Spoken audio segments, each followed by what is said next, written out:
الحمد لله رب العالمين والصلاة والسلام على خاتم النبيين أما بعد فأعوذ بالله من الشيطان الرجيم بسم الله الرحمن الرحيم الصلاة والسلام عليك يا رسول الله وعلى آلك وصحابك يا حبيب الله الصلاة والسلام عليك يا نبي الله وعلى آلك وأصحابك يا نور الله رسالہ گناہ کی پہچان، درود پاک کی فضیلت، فرمان آخری نبی صلی اللہ علیہ وآلہ وسلم، قیامت کے روز اللہ پاک کے عرش کے سوا کوئی سایہ نہیں ہوگا، 3 شخص اللہ پاک کے عرش کے سائے میں ہوں گے۔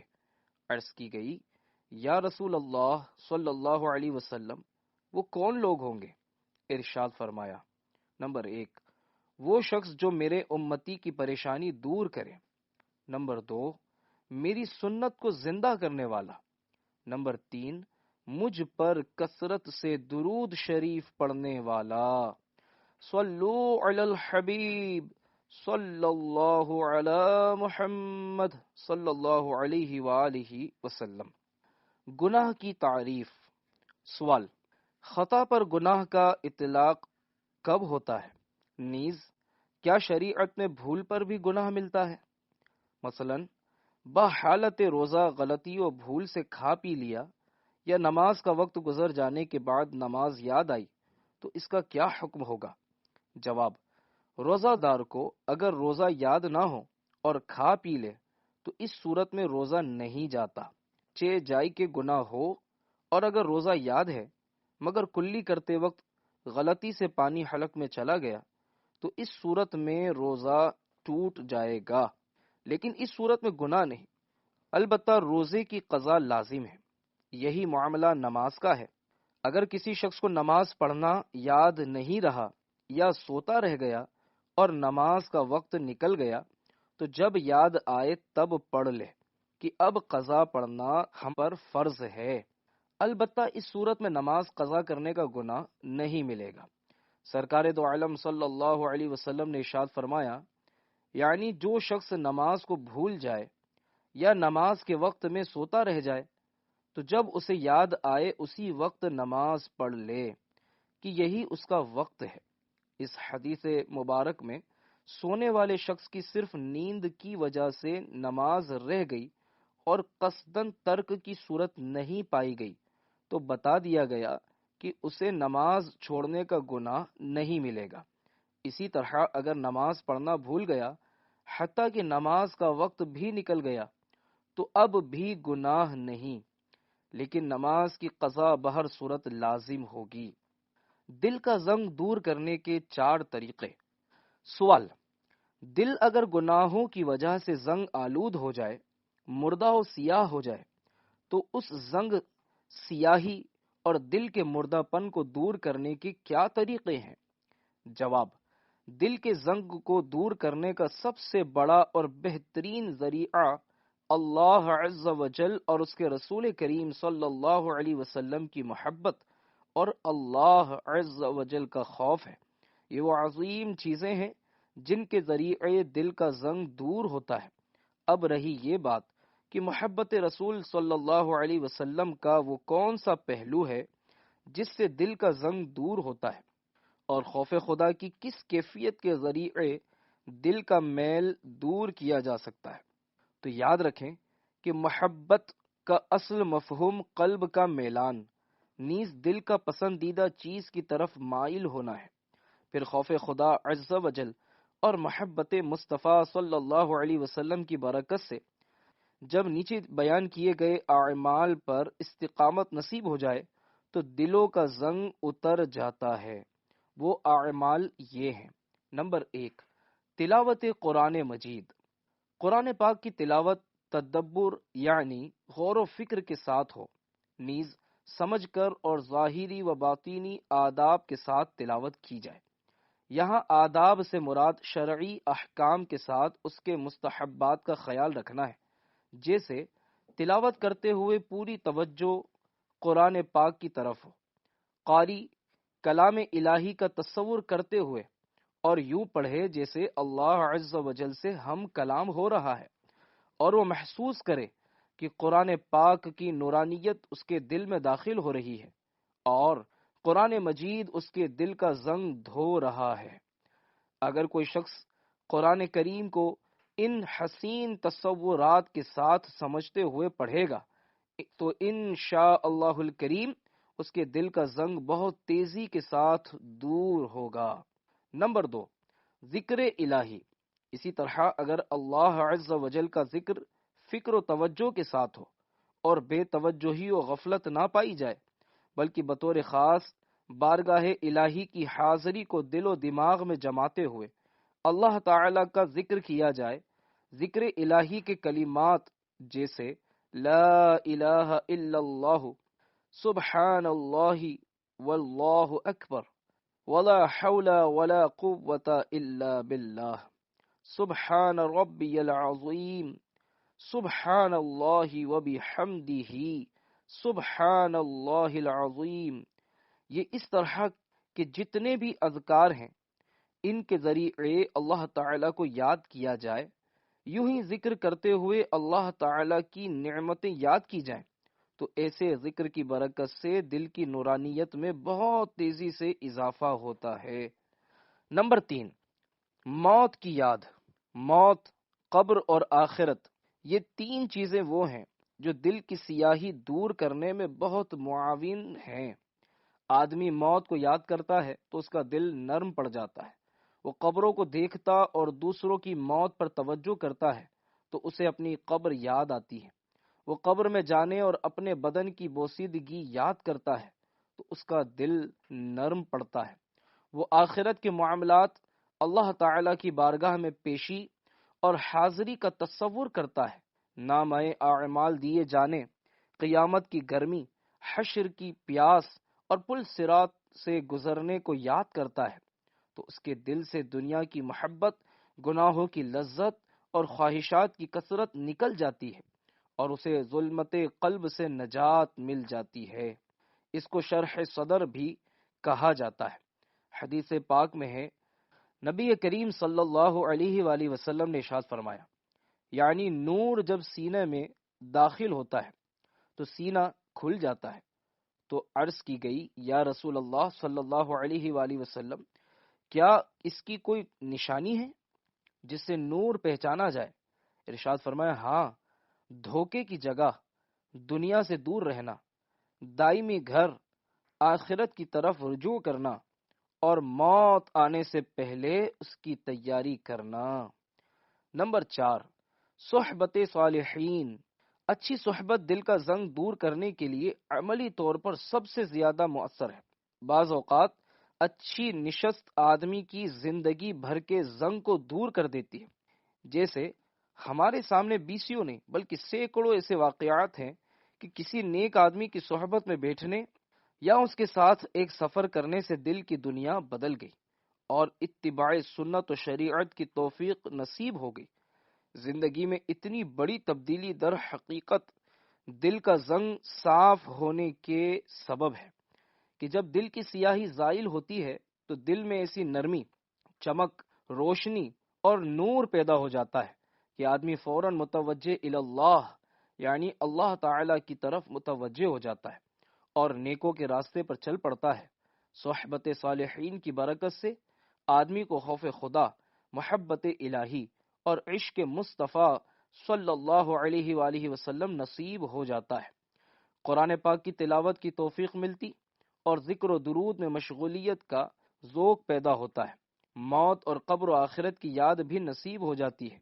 الغرض، اگر زیادہ توجہ اچھی صحبت کے حصول پر کر لی جائے تو اوپر درج تمام چیزوں کا حصول بہت آسان ہو جاتا ہے۔ اچھی صحبتیں ویسے تو کم یاب ہیں مگر ناپید نہیں۔ سچی طلب کے ساتھ کوشش کرنے والوں کو آج بھی اچھی صحبت نصیب ہو جاتی ہے۔ فرد واحد کا قرب نہ بھی ملے تب بھی ایک اجتماعی نیک ماحول ضرور دستیاب ہے، جیسے دعوت اسلامی کے ہفتہ وار اجتماعات اور مدنی قافلے۔ اگر کوئی شخص انہیں اختیار کر لیتا ہے تو اللہ تعالی سے بہت حسن ظن ہے کہ اسے نیک صحبت کی برکتیں عطا فرما دے۔ گناہ کی پہچان کا طریقہ۔ سوال: گناہ کی پہچان کا طریقہ کیا ہے جسے اپنا کر گناہوں سے بچا جا سکے؟ جواب: گناہ کی پہچان کا سب سے پہلا طریقہ حصول علم ہی ہے، کیونکہ علم ہی سب سے بڑا ذریعہ ہے جس کے ذریعے گناہ کی پہچان ہوگی۔ اس علم کی کئی جہتیں ہیں، جیسے اگر گناہ کبیرہ کی تعریف پوری طرح ذہن میں ہو تو آدمی بہت سے امور میں گناہ کا حکم فوری طور پر جان لے گا۔ اسی طرح گناہ صغیرہ کی تعریف معلوم ہو تو اس سے بہت سارے گناہوں کا پتہ چل جائے گا، جیسے فرض کا ترک گناہ کبیرہ ہے، واجب کا ترک گناہ صغیرہ ہے، لیکن گناہ صغیرہ بار بار کیا جائے تو گناہ کبیرہ بن جاتا ہے۔ سنت موقدہ کے ترک پر اصرار کرنا، جیسے ظہر کی پہلی 4 سنت بار بار نہ پڑھنا، گناہ کی حد میں داخل کر دیتا ہے۔ پھر اسی طرح قرآن و حدیث میں وہ چیزیں جن سے صراحتاً منع کیا گیا ہے وہ گناہ ہے، مثلا اپنی جانوں کو قتل کرنا اور بدکاری کرنا، اپنی اولاد کو قتل کرنا وغیرہ۔ چنانچہ ارشاد فرمایا: وَلَا تَقْتُلُوا أَنفُسَكُمْ، ترجمہ: اور اپنی جانوں کو قتل نہ کرو۔ وَلَا تَقْرَبُوا الزِّنَا، ترجمہ: زنا کے پاس نہ جاؤ۔ وَلَا تَقْتُلُوا أَوْلَادَكُمْ، ترجمہ: اور اپنی اولاد کو قتل نہ کرو۔ اسی طرح کی وہ ساری آیات جن میں خصوصی طور پر کوئی حکم یا ممانعت بیان کی گئی ہو، ان کے پڑھنے سے معلوم ہو جاتا ہے کہ فلاں فلاں کام ناجائز و حرام ہے۔ مثلا کوئی شخص جب قرآن پاک کی یہ آیت پڑھے گا، ترجمہ: بے شک جو لوگ چاہتے ہیں کہ مسلمانوں میں بے حیائی کی بات پھیلے، ان کے لیے دنیا اور آخرت میں دردناک عذاب ہے، اور اللہ جانتا ہے اور تم نہیں جانتے۔ یہ آیت پڑھتے یا سنتے ہی اسے پتہ چل جائے گا کہ بے حیائی پھیلانا حرام ہے۔ یوں ہی اگلی آیت پڑھتے ہی واضح ہو جائے گا کہ بے حیائی بذات خود بھی حرام ہے۔ فرمایا: وَيَنْهَى عَنِ الْفَحْشَاءِ وَالْمُنكَرِ وَالْبَغْيِ، ترجمہ: اور اللہ بے حیائی اور ہر بری بات اور ظلم سے منع فرماتا ہے۔ اسی طرح درج ذیل آیت پڑھتے ہی معلوم ہو جائے گا کہ کسی یتیم کا مال اپنے تصرف میں لانا کیسا ہے۔ چنانچہ فرمایا: ان الذين يأكلون اموال اليتامى ظلما انما يأكلون في بطونهم نارا وَسَيَصْلَوْنَ سَعِيرًا، ترجمہ: بے شک وہ لوگ جو ظلم کرتے ہوئے یتیموں کا مال کھاتے ہیں، وہ اپنے پیٹ میں بالکل آگ بھرتے ہیں، اور عن قریب یہ لوگ بھڑکتی ہوئی آگ میں جائیں گے۔ معلوم ہوا کہ گناہوں کی پہچان کے لیے علم ہونا ضروری ہے، لہذا علم میں اضافے کے لیے کلام پاک اور احادیث طیبہ کو فہم و تدبر کے ساتھ پڑھنا، سمجھنا، نیز دینی کتابیں پڑھنا نہایت اہم اور مفید ہے۔ قرآن و حدیث میں صراحتاً مذکور گناہوں کے علاوہ علماء کرام نے علوم دینیہ کے فہم و تدبر کے ذریعے بھی بہت سے گناہوں کو بیان کیا ہوتا ہے جو صراحتاً قرآن و حدیث میں مذکور نہیں ہے، لیکن انہی کی روشنی سے معلوم ہوتا ہے کہ یہ بھی ناجائز ہے، جیسے ریاکاری کی باریکیاں۔ اب ریاکاری کے بارے میں قرآن پاک کی آیت تو اتنی ہے کہ ریاکاری کے ذریعے اپنے اعمال برباد نہ کرو۔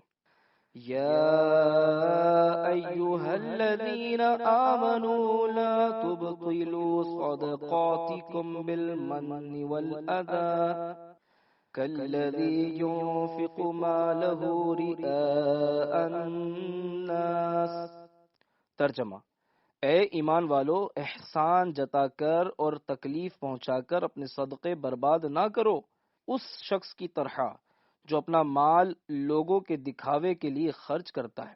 یا دیگر آیات ہیں جن میں ریاکاری کی وجہ سے عمل برباد ہونے کا بیان ہے۔ ریاکاری کی تفصیلات اور مختلف صورتیں علماء اکرام ہی نے مستنبط کی ہے۔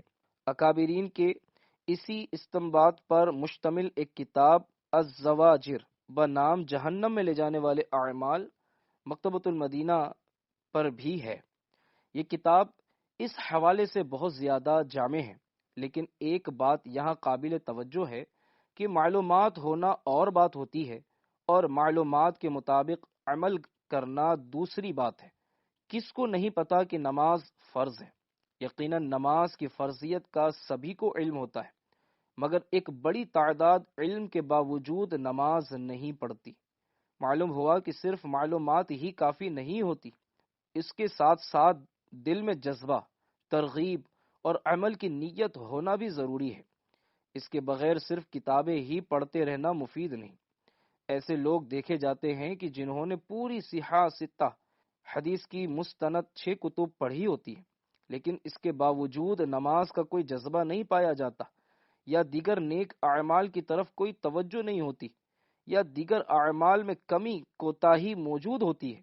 لہذا علم کے ساتھ عمل بھی ہونا چاہیے، اور عمل کے لیے دل میں ترغیب و ترہیب کی موجودگی نہایت مفید ہے۔ اور حصول کے 2 طریقے ہیں۔ پہلا طریقہ تو یہ ہے کہ صرف احکام ہی نہ پڑھے جائیں، بلکہ اس عمل کے فضائل اور وعیدیں بھی پڑھیں، یعنی نیک عمل کی فضیلت اور عمل بد یعنی گناہ کی وعیدیں پڑھیں۔ اس کی برکت سے دل پر چوٹ لگتی ہے اور وہ عمل کی طرف مائل ہوتا ہے۔ دوسرا طریقہ اچھی صحبت ہے۔ اچھی صحبت دل میں عمل کا جذبہ پیدا کرتی ہے، ورنہ محض معلومات اکثر و بیشتر عمل کے لیے کفایت نہیں کرتی۔ دل کا اطمینان۔ سوال: کسی کام پر دل کے اطمینان وغیرہ اطمینان کا گناہ سے کوئی تعلق ہے؟ یعنی بعض لوگ کوئی غلط کام کرتے ہیں اور سمجھانے پر جواب دیتے ہیں کہ میں نے صحیح کیا کیونکہ میرا دل مطمئن ہے، میرے ضمیر پر کوئی بوجھ نہیں۔ کیا دل یا ضمیر کا اطمینان اس بات کی دلیل ہے کہ کیا گیا عمل گناہ نہیں، غلط نہیں، برا نہیں؟ جواب: اس بات کی کچھ حقیقت ہے بھی اور نہیں بھی۔ تفصیل یہ ہے کہ دل اور ضمیر کی ایسی کیفیت کے بارے میں نبی کریم صلی اللہ علیہ وسلم نے فرمایا: گناہ وہ ہے جو تیرے دل میں کھٹکے، یعنی جو دل میں کھٹکے، ضمیر جس پر ملامت کرے، برا سمجھے، وہ گناہ ہے۔ برا سمجھے وہ گناہ ہے یا بری بات ہے۔ لیکن اس حدیث کے ساتھ دوسری حدیث بھی یاد رکھے کہ نبی کریم صلی اللہ علیہ وسلم نے فرمایا ہے: جب تم میں شرم و حیا نہ رہے تو پھر جو چاہے کر۔ مراد یہ ہے کہ جب آدمی کی شرم و حیا ہی ختم ہو جاتی ہے تو پھر اسے کوئی پرواہ نہیں ہوتی اور اس کا دل جو چاہے وہ کرتا ہے۔ اگر کسی کی یہ کیفیت ہے کہ اس کی شرم و حیا اور اس کا لحاظ ختم ہو چکا ہے اور وہ جرأت، بے باکی اور نیڈر پن کے ساتھ گناہوں کا ارتکاب کرتا ہے اور اس کے بعد کہتا ہے کہ میرا ضمیر مطمئن ہے، تو ایسے آدمی کا ضمیر کسی طرح معتبر نہیں، بلکہ ایسے کا ضمیر ہی بے ضمیر ہے۔ ایسا ضمیر تو مردہ ہے۔ ایسے آدمی کا یہ کہنا کہ میرا ضمیر مطمئن ہے، اس کا کوئی اعتبار نہیں ہوگا۔ یہ بات تو بہت سی جگہوں پر ڈاکوؤں اور قاتل بھی بول دیں گے اور ان کا دل بھی مطمئن ہوگا، تو کیا معاذ اللہ اس سے قتل ڈکیتی حلال ہو جائے گی؟ ہرگز نہیں۔ بلکہ ایک اور حدیث مبارک بھی اس حوالے سے بڑی خوبصورت رہنمائی کرتی ہے۔ سرکار دو عالم صلی اللہ علیہ وآلہ وسلم نے ارشاد فرمایا: جس شے میں شک ہے اس کو چھوڑ دے اور اس کو اختیار کر لے جس میں شک نہیں ہے، یعنی تردد و شبہ اور شک والے کام کو نہ کیا جائے۔ جیسے اگر کسی کام کے بارے میں شک ہو کہ پتہ نہیں جائز ہے یا ناجائز ہے، تو اسے چھوڑ کر وہ صورت اختیار کی جائے جو بلا شبہ درست ہو۔ اس بات کو گہرائی سے سمجھنے کے لیے درجہ ذیل تفصیل ذہن نشین کر لیجیے۔ معاملہ یہ ہے کہ کچھ احکام وہ ہیں جن کا شریعت نے واضح طور پر حکم بتا دیا، جیسے نبی کریم صلی اللہ علیہ وآلہ وسلم نے ارشاد فرمایا: حلال بھی بالکل واضح ہے اور حرام بھی بالکل واضح ہے، لیکن ان کے درمیان میں کچھ شبہ والے امور ہیں۔ اب شبہ والی چیزوں کے بارے میں کیا کیا جائے؟ تو فرمایا کہ جو شبہ کے کاموں سے بچ گیا اس نے اپنے دین اور عزت کو بچا لیا۔ تو تو شریعت کا اصول یہ ہوا کہ جو واضح طور پر حلال ہے، جس کا قرآن و حدیث میں حلال ہونا واضح طور پر بیان کر دیا گیا، اس کے بارے میں کسی کا ضمیر کہے کہ نہیں یہ کام صحیح نہیں لگ رہا، تو یہاں ضمیر کے کہنے پر عمل نہیں ہوگا، کیونکہ جب اس کو دین نے واضح طور پر حلال کر دیا تو اب وہاں ضمیر کا کوئی عمل دخل نہیں رہا۔ ہاں، کسی خارجی حکمت کی وجہ سے مباح وغیرہ کو ترک کرنا ایک جدا معاملہ ہے۔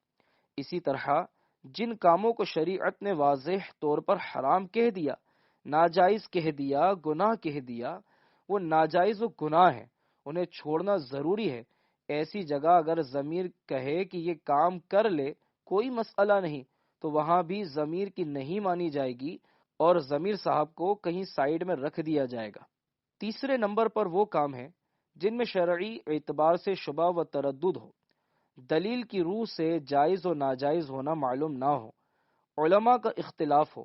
وہاں شریعت نے رہنمائی یہ فرمائی کہ شبہ کے کاموں سے بچو، جو بچ جائے گا وہ اپنے دین اور اپنی عزت کو بچا لے گا، یعنی نہ تو لوگ اس کے متعلق کہیں گے کہ دیکھو یہ کیا کر رہا ہے، اور نہ خود تذبذب کا شکار رہے گا، نیز اس طرح اس کا دین بھی محفوظ رہے گا، کیونکہ یہ شے تقوی میں داخل ہے۔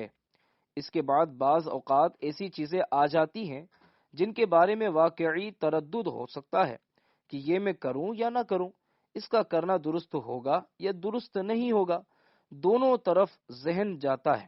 اب ایسی صورت میں کسی شخص کو اجازت ہے کہ اپنے دل سے فتویٰ لے، اپنے ضمیر سے پوچھ لے، اور کس کو اجازت نہیں ہے۔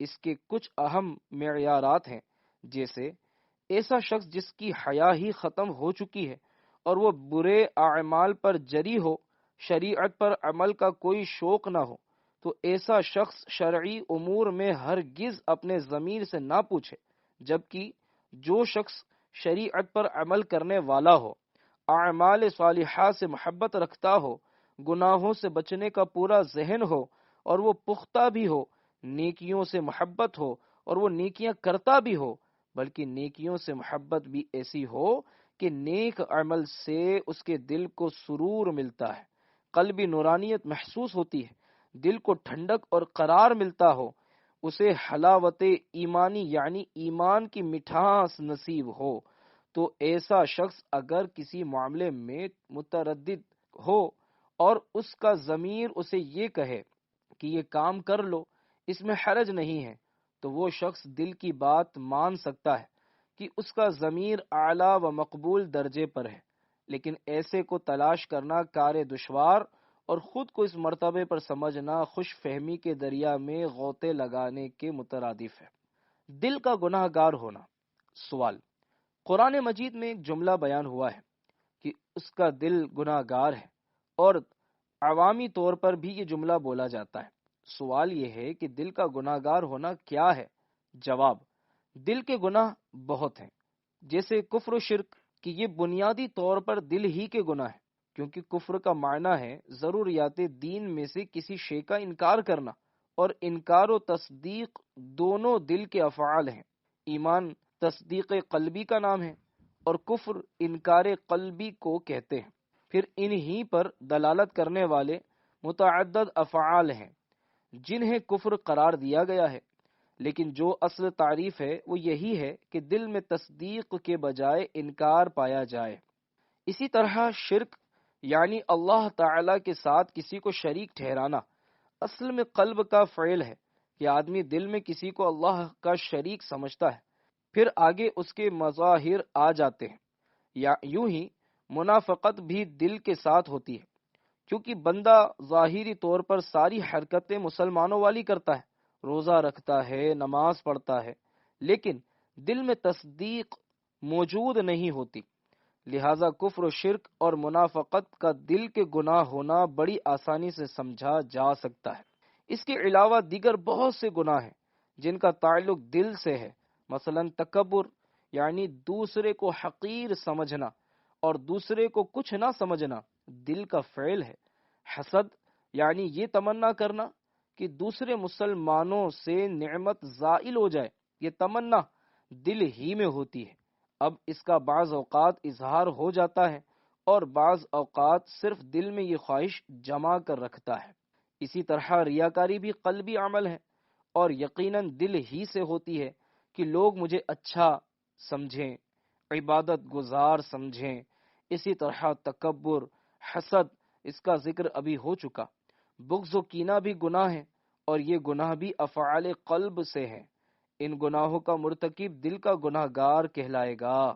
اسی لیے شرعی اصطلاح میں بھی انہیں امراض قلب کہا جاتا ہے، یعنی دل کی بیماریاں، باطینی امراض۔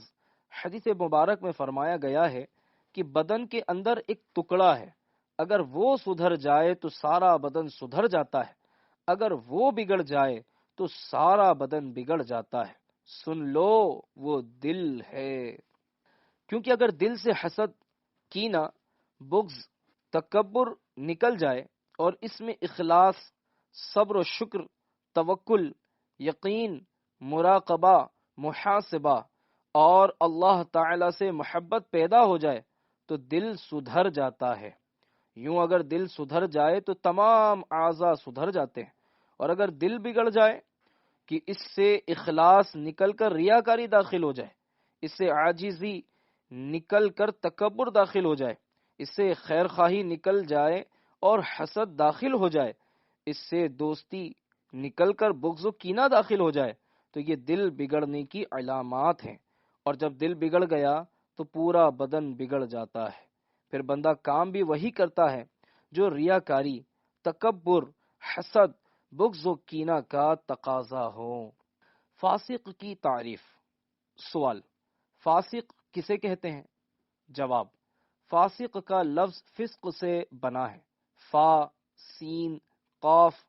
فسق کا لغوی معنی ہوتا ہے نکل جانا، باہر نکل جانا یا خروج، اور شرعی اعتبار سے فسق کا مطلب ہے اللہ تعالی کی فرما برداری سے باہر نکل جانا۔ اب یہی دو باتیں پیش نظر رہیں کہ گناہ کی دو قسمیں ہیں، کبیرہ اور صغیرہ، یعنی بڑا گناہ اور چھوٹا گناہ۔ جو آدمی کبیرہ گناہ ایک مرتبہ بھی کرے وہ فاسق ہے، جبکہ صغیرہ گناہ بار بار کرے تو فاسق ہوتا ہے۔ لہذا فاسق کا اطلاق اس پر ہوگا جو کبیرہ گناہ کرے یا صغیرہ گناہ بار بار کرے۔ اب اس میں مزید دو صورتیں ہیں۔ فاسق وہ گناہ چھپ کر کرتا ہے یا اعلانیہ۔ اگر وہ چھپ کر کرے تو اسے فاسق غیر معلن کہا جاتا ہے، اور اگر اعلانیہ گناہ کرے تو اسے فاسق معلن یا فاجر کہا جاتا ہے۔ فاسق معلن یا فاجر کا لفظ اسی کے لیے استعمال ہوتا ہے۔ پھر ایک اور اعتبار سے فسق کی دو قسمیں ہیں۔ پہلی قسم وہ فسق جس کا تعلق عقیدے سے ہے، اور دوسری قسم وہ فسق جس کا تعلق عمل کے ساتھ ہو۔ قرآن پاک میں فسق عملی کا بھی بیان ہے، جیسے خنزیر کا گوشت کھانا، اسے فسق فرمایا گیا ہے، جبکہ فسق عقیدہ کا قرآن پاک میں بہت زیادہ بیان ہے، بلکہ زیادہ تر قرآن پاک میں فاسق و فسق کا لفظ فاسق عقیدہ یا بد عقیدہ کے حوالے سے ہی بیان کیا گیا ہے۔ لہذا جس کا عقیدہ فاسد ہے، جیسے صحابہ اکرام علیہم رضوان کے زمانے میں ہی قدریہ فرقہ پیدا ہو گیا تھا جو تقدیر کا منکر تھا، اور ایک جبریہ فرقہ نکلا جو یہ کہتا تھا کہ انسان مجبور محض ہے، کہ وہ کچھ نہیں کر سکتا، اس سے کروا لیا جاتا ہے۔ اسی طرح خارجی فرقہ جن کی بڑی پہچان حضرت عبداللہ ابن عمر رضی اللہ عنہما نے بیان فرمائی تھی کہ وہ مشرکوں کے بارے میں نازل ہونے والی آیتیں مسلمانوں پر منطبق کرتے ہیں۔ اب یہ پہچان آج تک چلتی آ رہی ہے۔ آج بھی بہت سے بد عقیدہ خارجی ایسے ہیں جو بتوں کے بارے میں اترنے والی آیتیں انبیاء اکرام علیہم الصلاۃ والسلام و اولیاء اکرام رحمت اللہ علیہم پر منطبق کر دیتے ہیں کہ بتوں کی طرح معاذ اللہ انبیاء و اولیاء بھی بے بس ہیں۔ اسی طرح ایک فرقہ معتزلہ گزرا ہے جو صفات باری تعالی میں عجیب و غریب تعویلات کرتا تھا اور عذاب قبر کا منکر تھا۔ یوں ہی قرآن پاک کے بارے میں ان کے عقائد عام مسلمانوں سے ہٹ کر تھے۔ ان کے نزدیک کلام اللہ خدا کی صفت نہیں بلکہ مخلوق ہے۔ یہ سب فاسق العقیدہ فرقے ہیں جن کا عقیدہ بگڑ گیا، جو عقیدہ میں اللہ تعالی کی فرما برداری سے نکل گئے۔ خلاصہ کلام یہ ہے کہ فسق کا لغوی معنی وہی کہ نکل جانا، اور اصطلاحی معنی اللہ تعالی کی فرما برداری سے باہر نکل جانا۔ پھر اگر کبیرہ گناہ کیا تو فاسق، اور صغیرہ گناہ پر اصرار کیا تو فاسق، پھر چھپ کر کیا تو فاسق غیر معلن، اعلانیہ کیا تو فاسق معلن، یا اسے فاجر کہا جائے گا۔ آگے وہی تقسیم ہے کہ عقیدہ کے اعتبار سے فاسق ہے یا عمل کے اعتبار سے۔ گناہ کے کام میں مخلوق کی بات ماننے کا حکم۔ سوال: بعض اوقات ایسا بھی ہوتا ہے کہ شوہر، والدین یا حکمران یا اساتذہ یا افسران کسی ایسی بات کا حکم دیتے ہیں جو شریعت کی روح سے گناہ ہے۔ ایسی صورت میں کیا حکم ہے کہ ان کی بات ماننا درست ہوگا، خصوصاً اگر والدین یا شوہر حکم دیں؟ جواب: مخلوق کی اطاعت جائز کاموں میں کی جا سکتی ہے، جبکہ گناہ و معصیت میں ان کی کوئی اطاعت نہیں۔ حدیث مبارک میں واضح انداز میں فرما دیا گیا کہ نبی کریم صلی اللہ علیہ وسلم نے ارشاد فرمایا، اطاعت صرف نیکی میں ہے۔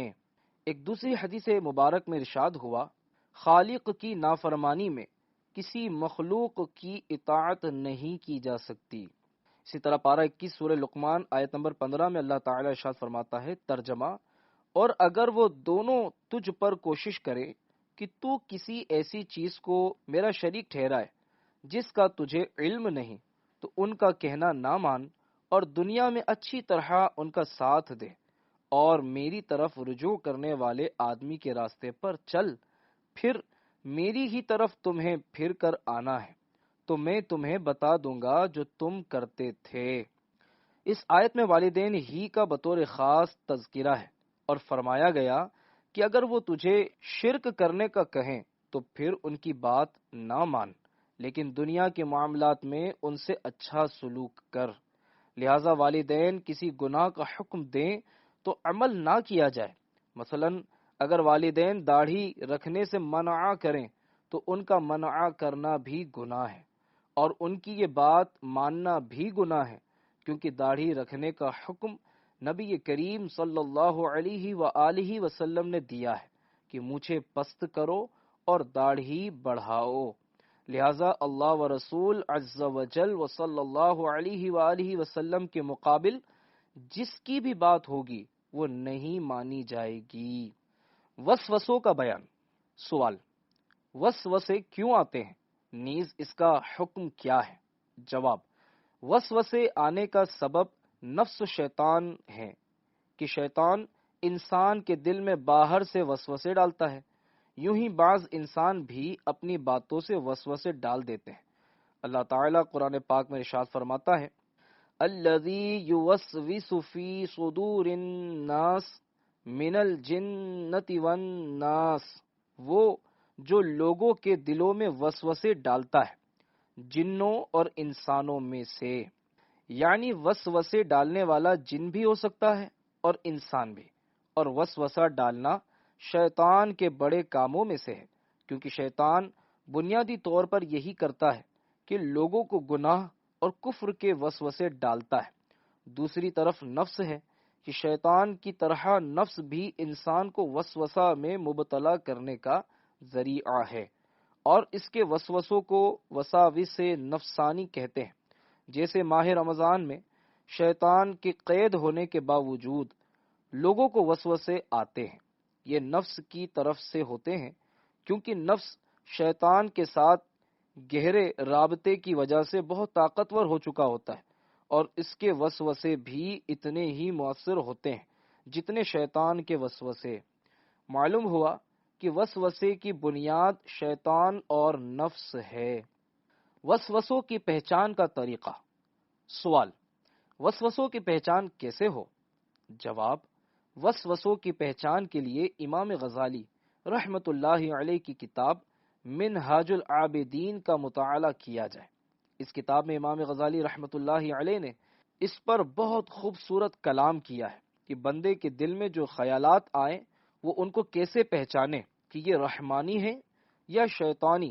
نیز امیر اہل سنت دامت برکاتہم العالیہ کے رسالے وسوسے اور ان کا علاج میں بھی بہت خوبصورت معلومات موجود ہے۔ وسوسوں میں گناہ کی صورت۔ سوال: دل میں وسوسے آتے ہیں، یہ گناہ ہے یا نہیں؟ جواب: عام طور پر یہ ہوتا ہے کہ ایک آدمی کے دل میں گناہ کا صرف خیال آتا ہے، مگر وہ اپنے آپ سے اس خیال کو جھڑک دیتا ہے۔ اس طرح کے وسوسے پر گناہ نہیں۔ ویسے دلی خیالات کی بہت سی قسمیں ہیں، جن میں سے دو یہ ہیں: ایک عزم ہے، اور عزم کا مطلب ہے پکا ارادہ، جسے ہم عزم مصمم کہتے ہیں۔ عزم مصمم پر پکڑ ہوگی اور اس پر گناہ ہوتا ہے۔ اسی عزم کے ذریعے انسان گناہ کے اسباب مہیا کرتا ہے اور اپنی طرف سے کوشش کرتا ہے، اگرچہ وہ کسی وجہ سے گناہ نہ بھی کر سکے۔ مثلا ایک آدمی گھر سے چوری کے ارادے سے نکلا، پھر کسی وجہ سے وہ چوری نہیں کر سکا، جیسے وہاں لوگ جاگ رہے تھے یا پولیس موجود تھی وغیرہ، تو ایسی صورت میں آدمی گناہ گار ہوگا، کیونکہ اس نے گناہ کا عزم مصمم کر لیا تھا۔ معلوم ہوا کہ عزم مصمم جہاں پایا جائے وہاں گناہ ملے گا۔ اور دوسرا یہ ہے کہ آدمی اپنے تصور میں بے حیائی کا کام کرے، اس صورت میں بھی بندہ گناہ گار ہوتا ہے۔ رشتہ داروں سے حسن سلوک کرنا۔ سوال: اگر کوئی رشتہ دار وغیرہ ہمارے ساتھ برا کرے تو ہمیں کیا رد عمل دکھانا چاہیے؟ جواب: اسی سے ملتا جلتا سوال نبی کریم صلی اللہ علیہ وآلہ وسلم کی بارگاہ میں بھی پیش کیا گیا تھا کہ میرے رشتہ دار مجھ سے اچھا سلوک نہیں کرتے، لیکن میں ان کے ساتھ اچھا سلوک کرتا ہوں، تو کیا میں اپنا یہ اچھا عمل جاری رکھوں؟ یعنی میں ان سے صلہ رحمی، نیک سلوک جاری رکھوں، یا میں بھی پھر بدلے کے طور پر اس طرح کروں؟ تو نبی کریم صلی اللہ علیہ وآلہ وسلم نے ارشاد فرمایا کہ تم اپنا اچھا سلوک جاری رکھو۔ حدیث کے الفاظ یہ ہیں، یعنی ایک شخص نے عرض کی، یا رسول اللہ صلی اللہ علیہ وآلہ وسلم، میرے قریبی رشتہ دار ہیں، میں ان سے تعلق جوڑتا ہوں اور وہ مجھ سے توڑتے ہیں، میں ان کے ساتھ بھلائی کرتا ہوں لیکن وہ میرے ساتھ برائی کرتے ہیں، میں ان سے بردباری سے پیش آتا ہوں جبکہ وہ میرے ساتھ جہالت سے پیش آتے ہیں۔ تو نبی کریم صلی اللہ علیہ وآلہ وسلم نے فرمایا، اگر ایسا ہی ہے جیسے تم کہہ رہے ہو تو تم ان کے منہ میں گرم راکھ ڈال رہے ہو، اور تمہارے ساتھ اللہ کی طرف سے ان کے خلاف ایک مددگار رہے گا جب تک تو اس حال پر رہے۔ لہذا رشتہ دار کی باتوں کو برداشت کیا جائے اور اپنا اچھا سلوک جاری رکھا جائے، بلکہ ایک حدیث مبارک میں صریح حکم ہے، یعنی کہ تم اس سے اپنی رشتہ داری جوڑے رکھو جو تم سے توڑتا ہے۔ لہذا جو رشتہ داری توڑتا ہے اسے جوڑنے ہی کی کوشش کی جائے۔ بہار شریعت کی ایک عبارت کا خلاصہ ہے کہ رشتہ دار اچھا سلوک کرے اور ہم بھی ان سے اچھا سلوک کریں، یہ تو ادلا بدلا ہے جو کسی کے ساتھ بھی آدمی کر دیتا ہے۔ صلہ رحمی یہ ہے کہ وہ تجھ سے توڑے اور تو اس سے جوڑے، تیرے ساتھ زیادتی کرے اور تو اس کے ساتھ بھلائی کرے۔ صلہ رحمی کے بنیادی مفہوم میں یہ بات شامل ہے کہ رشتہ دار اگر زیادتی کرتے ہیں، برا بھلا کہتے ہیں، رشتہ داری توڑتے ہیں، تو ان سے اچھے سلوک کی کوشش کی جائے۔ البتہ یہ ضروری ہے کہ دنیاوی حکمت عملی آدمی کو اپنانی چاہیے کہ بلا وجہ خود کو ذلت کی جگہ پر بھی پیش کرنے کے بجائے اس سے بچنے کی صورتیں اپنائی جائیں، اور اپنی طرف سے کوشش کرے اور یہ ذہن بنائے کہ میں اس کے لیے دعائے خیر ہی کروں گا، میرے دل میں اس کے لیے بھلائی کا جذبہ ہی رہے گا، میں اسے جہاں خیر پہنچا سکوں گا تو پہنچاؤں گا، میں اس کے ظلم کا بدلہ ظلم سے نہیں دوں گا، اس کی گالیوں کے بدلے گالی نہیں دوں گا۔ ہاں، ان کے شر سے بچنے کے لیے اپنے آپ کو کچھ فاصلے پر رکھے اور وقتاً فوقتاً حسن سلوک کا معاملہ کرتے رہے۔ قلبی گناہوں کا بیان۔ سوال: قلبی یعنی باطینی گناہوں کی شریعت میں کیا اہمیت ہے؟ نیز قلبی گناہوں کے بارے میں معلومات حاصل کرنا ایک مسلمان کے لیے کتنا اہم ہے؟ جواب: تمام گناہوں کے حوالے سے بنیادی حکم ایک ہی ہے، خواہ وہ باطینی ہو یا ظاہری ہو، کہ مختلف صورتوں میں مختلف احکام ہوں گے۔ مثلا بہت سے گناہ وہ ہیں جن سے آدمی کا واسطہ ہی نہیں پڑتا، مثلا کسی کے والدین نہیں ہیں تو والدین سے متعلق اکثر شرعی احکامات سیکھنا ضروری نہیں۔ اسی طرح کسی پر حج فرض نہیں تو اس پر حج کے احکام سیکھنا ضروری نہیں، اور حج کے دوران ہونے والے گناہوں کی معلومات حاصل کرنا بھی ضروری نہیں۔ اسی طرح کوئی آدمی شادی شدہ نہیں تو بیوی بچوں سے متعلق احکام سیکھنا ضروری نہیں۔ علاوہ ازیں کئی گناہ واضح ہوتے ہیں جو سب کو معلوم ہی ہیں، جیسے چوری، ظلم، ڈکیتی۔ یہ وہ گناہ ہیں جن کا سب کو علم ہوتا ہے، تو ان کا بطور خاص علم سیکھنا ضروری نہیں، سوائے اس کے کہ بعض چیزوں میں مزید کچھ ایسی تفصیل ہو سکتی ہے جس سے آدمی غافل ہو کر اس کا مرتکب ہو جاتا ہے۔ جیسے چوری کو سب ناجائز و گناہ جانتے ہیں، لیکن مسجد میں جب اپنی چپل چوری ہو جائے تو اس سے ملتی جلتی وہاں نظر آنے پر آدمی قیاس کر لیتا ہے کہ چور میری لے گیا اور یہ چھوڑ گیا۔ چوری کی فقہی تعریف یہاں پوری نہیں اترتی، لیکن بہرحال یہ گناہ ہے اور ایک اعتبار سے چوری ہے۔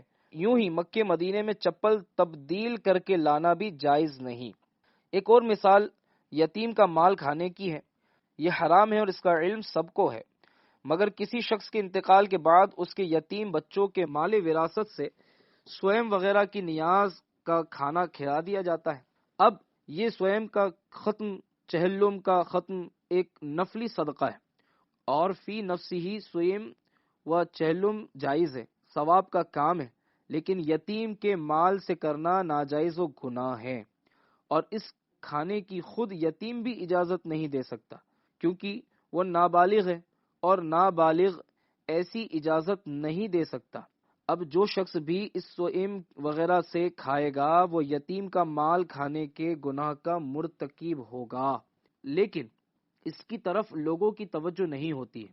اس مسئلے میں یہ عنوان تو معلوم ہوتا ہے کہ یتیم کا مال کھانا حرام ہے، لیکن اس کی تفصیلات معلوم نہیں ہوتی۔ اس کے علاوہ بہت سے گناہ وہ ہیں جن کی تفصیلات کے بغیر آدمی ان سے بچ ہی نہیں سکتا۔ جیسے کاروبار میں کچھ چیزیں تو ایسی ہیں جن کا گناہ ہونا ہر شخص واضح طور پر جانتا ہے، جیسے دھوکہ دینا، جھوٹ بولنا، خیانت کرنا، ملاوٹ کرنا، یہ سب ناجائز ہیں وغیرہ وغیرہ۔ لیکن ان کے علاوہ بھی شریعت کے بہت سارے احکام ہیں جنہیں عقود فاسدہ کہا جاتا ہے، یعنی ایسے معاہدے، ایسے ایگریمنٹ جن میں شرعی اعتبار سے کوئی فساد پیدا ہو جائے، وہ تفصیلات سب کو معلوم نہیں ہوتی۔ لہذا تاجر پر تجارت سے متعلق مسائل سیکھنا ضروری ہے۔ اگر نہیں سیکھے گا تو نہ سیکھنے کا بھی گناہ ہوگا، اور پھر لا علمی کی وجہ سے دیگر کئی گناہوں کا مرتکب ہوگا۔ گناہوں کی ایک قسم باطینی گناہ بھی ہے۔